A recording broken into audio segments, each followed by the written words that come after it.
టాలీవుడ్లో విషాదాల పర్వం కొనసాగుతూనే ఉంది. క్యారెక్టర్ ఆర్టిస్ట్ పుట్టి రాంబాబు ఈ ఉదయం కన్నుమూశారు. రాంబాబు వయసు 35 ఈశ్వర్ సినిమాతో వెండితెరకు పరిచయమైన రాంబాబు ఇప్పటి వరకు సుమారు 40 సినిమాల్లో నటించారు.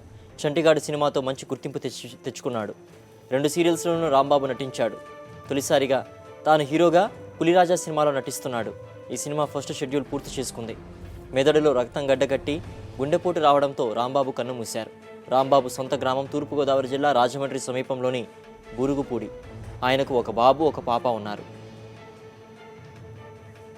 మరిన్ని వివరాలు మా కరెస్పాండెంట్ నాగేశ్వరరావు నుండి తెలుసుకుందాం. నాగేశ్వరరావు, చెప్పండి, మృతికి సంబంధించి వివరాలు ఏంటి?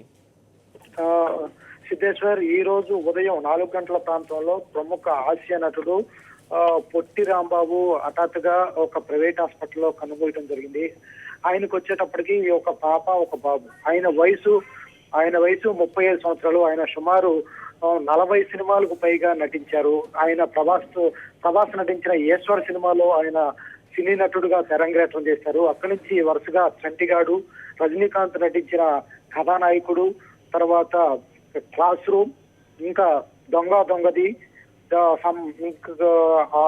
ఈశ్వర్, ప్రయత్నం, అస్త్రం, ఇలాంటి పలు 40 సినిమాల్లో ఆయన నటించడం జరిగింది. అలాగే శివాజీ రాజాతో కలిపి 2 సీరియల్లో కూడా నటించడం జరిగింది. ఒకటి సంబరాల రాంబాబు, ఆలస్యం అమృతం విషయం, ఇలా రెండు సీరియల్స్ లో కూడా ఆయన నటించడం జరిగింది. హఠాత్తుగా ఆయన ఈ రోజు ఉదయం తెల్లవారుజామున మైండ్ లో బ్లడ్ క్లాట్ అయ్యి తర్వాత హార్ట్ స్ట్రోక్ చెప్పి వచ్చి చనిపోయాడు అని బంధువులు అయితే చెప్తూ వస్తున్నారు.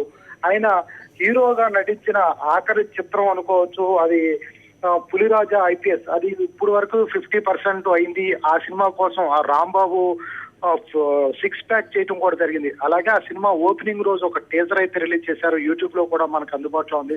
ఆ టీజర్ కు ఇప్పుడే అభిమానులు కానీ చాలా వ్యూస్ అయితే ఉన్నాయి.